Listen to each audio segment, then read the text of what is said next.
like how humbling that is. Like to know that somebody, like I couldn't imagine being, some twit like Kim Kardashian, like all these adoring fans. But I mean, I really don't understand why. And I mean, maybe she's a nice girl. I mean, she looks like a jackass on TV. But, but I mean, in reality, I mean, she could be a nice girl. But I mean, she has fans. And then, I over the past 3 years or 4 years or something like that, I've actually developed some real fans. And I'll tell you what, it is a very humbling experience. And when these guys, sometimes, hey, I know you're busy, man, but I just wanted to, they'll like post some of the Facebook Messenger or something like that. And I'll chat with him. We'll talk some gear. We'll talk licks and all that kind of stuff. And then, this one guy, I mean, he hit me up about a month ago. I mean, my day job, I'm a software architect, so I work out of town in Dallas, Texas, and I live in Pittsburgh. And so I'm there every other week, and I just happened to be sitting there in my hotel, like, late one night and dicking around on Facebook, and, he hits me up. He's like, hey, man, just wanted to say hello, and, you coming back to Nebraska when we caught you at the one festival there. I said, I won't be there this year, as I'm taking a year off, to do some recording and stuff like that. And this guy basically said, yeah, he's like, I just wanted to see Steve Vai, and he didn't even have, anywhere near the energy or delivery that you have. How do you respond to that? Wow, that's a huge compliment. I mean, I said, dude, I can't even thank you because I don't deserve that kind of a compliment. He goes, no, yeah, you do, man. He's like, I like Steve Vai, but he's like, dude, when I sat in front of you, 5 feet away from you, watched you play, it's a different experience. And I'm thinking, how could he have experienced something different? I mean, I watch Vai and my jaw's on the ground. Well, yeah, no kidding. I would have been at a loss for words if I heard a compliment like that. I was. I mean, but that was a great feeling. I mean, just this guy just said, oh, do you like Michael Romeo, or you like Brad Gillis, or you like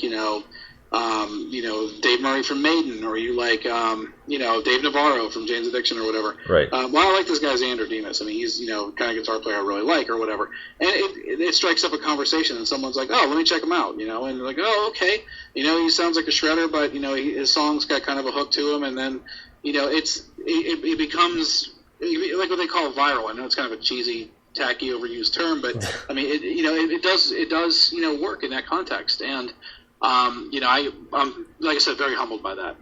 Well, just speaking of being humbled, between that and playing like your first like kind of really big gigs, whether you were opening up for someone or just like headlining, I mean, that just being in front of those big crowds had to be, I would take a guess in saying humbling, but somewhat intimidating at the same time, just because like, wow, like all these people are here to see me, or like these even though these people are here to see their end, I'm still opening and they're still watching me. I mean, how mind blowing was that?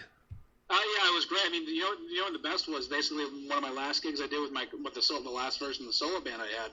We opened for Stryper last June in 2014, and I'm a huge Stryper fan. Grew up, really loving him and stuff like that. But most of all about that whole situation was so many people, were into what we were doing, because we were delivering like a nice, proggy kind of set, some Dream Theater, some Yngwie, and some other stuff, and and the guy was just really, I mean, these people came up and said, man, you guys on tour with Stryper? I mean, like, where are you from? And I'm like, we're from here, bro. It was kind of funny. I mean, what can you say about that? Yeah. Right on. So we're going to take a quick break here, Xander, and we're going to get to our first song, and this one's called Under a Darkened Sky. Take this, Xander Demos.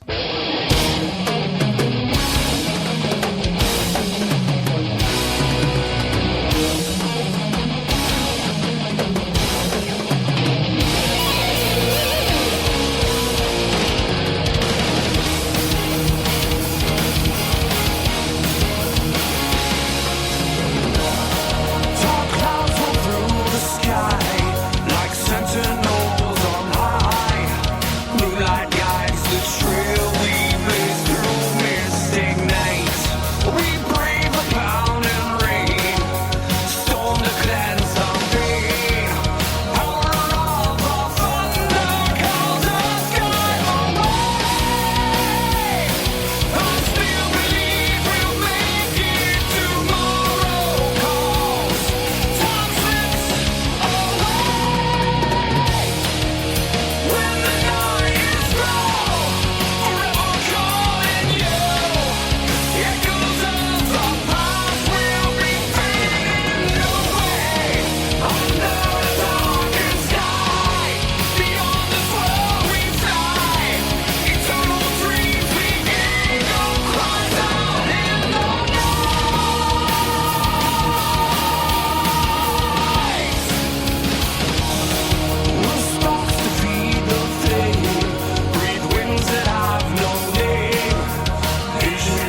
Xander Demos, Under a Darkened Sky. Now, I know we talked a little bit about this song just briefly a few minutes ago, but the one thing I want to get to about this song is in the soloing, like, you know, the tapping, like the finger tapping. It almost seems like now it's become a lost art.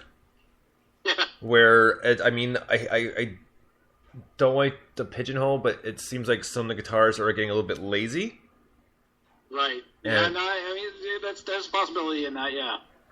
So with that being said, just the whole production of the song, as I obviously know you do the guitar, but do you like write the entire song production, or do you sit down with a bunch of people after you've got your guitar riffs down, saying, okay, well, this is what I kind of want to hear, and you know, well, maybe add the drums in here, or how's your production, how's your songwriting work?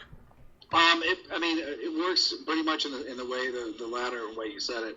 A lot of times, I mean, there's a riff or two, and sometimes what I'll end up doing is I will, you know, if I'm tapping my foot too while I'm writing it or whatever, I can kind of hear the drums already.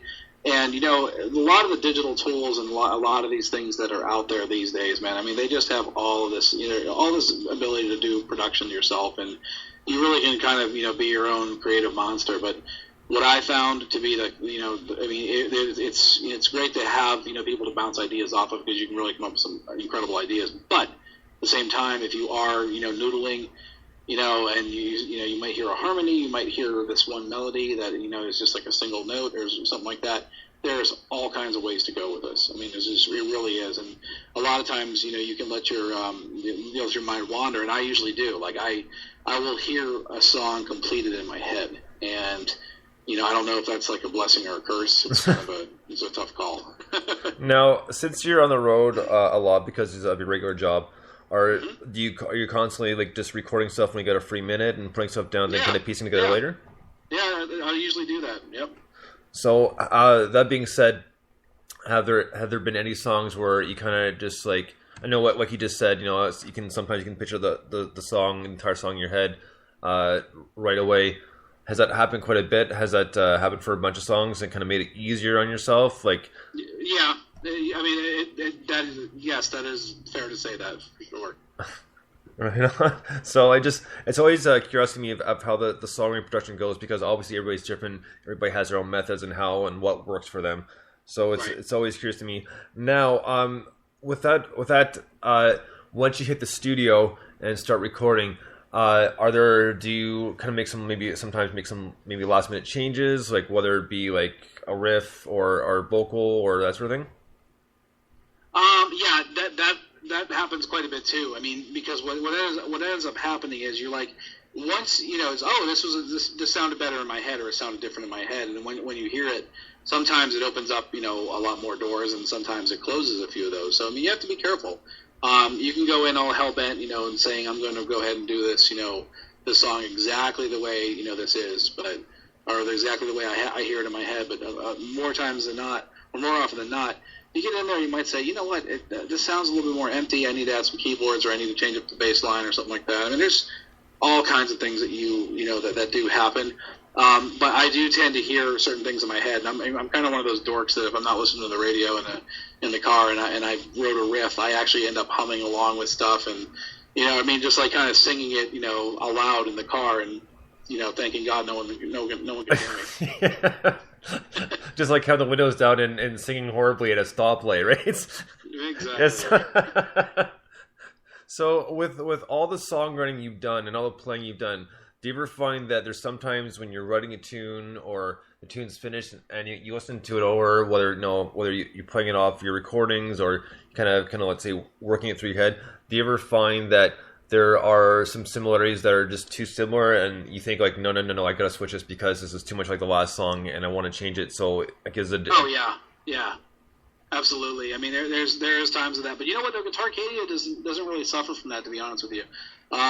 You know, 10 songs, you know, 10 different movements, and really, you know, in each of them, they have, like, you know, a lot of them are kind of upbeat sounding. I mean, they do share, you know, like a lot of, you know, more straight ahead rock as opposed to like blues or jazz fusion or something like that. But, you know, the cool part about that is they really, you know, there's something that kind of sticks out for, you know, for all of those too. Like, you know, like Chase the Sun, the hook from Chase the Sun is much different than Guitarcadia. and which is much different than white knuckle driving. So like all of those tunes, I mean, they're they do have like they share the upbeat nature, but they definitely have like they're played in different keys, and they just have different hooks. One sounds more anthemic, the other one sounds more just really in your face, and the other one sounds more bop your head kind of thing. Right. No. With that being said, I was just thinking about this too. Is again, it's about your guitar writing and just the layout of the song. Are there some songs that maybe not consciously but consciously when you're writing it down, you're playing it and saying, what, I really want this to be kind of like one of those kind of not just in your face, but like when you're driving, it just kind of makes you just want to floor that gas because you're just so into this song, you just want to tear it up. Yes. Yes. That yes, exactly what you said. Nice. Right on. Just before we get to the next song, just a few more questions, and we'll get to the next song here. I'm just after reading your bio, looking at a lot of the awards you've won, and just the places like you've been mentioned and that sort of thing, and it's really incredible. Like guitarworld.com and that sort of thing. It's like I said, those are really some like heavy, big accomplishments, and just that I know we're kind of stepping back here, but again, that's going to be humbling. The fact that that you're part of this. Steve Vai's Guitar TV.com. I mean, how does that how did that make you feel when you're kind of invited to come on or talk about that stuff? It was pretty awesome because I mean it was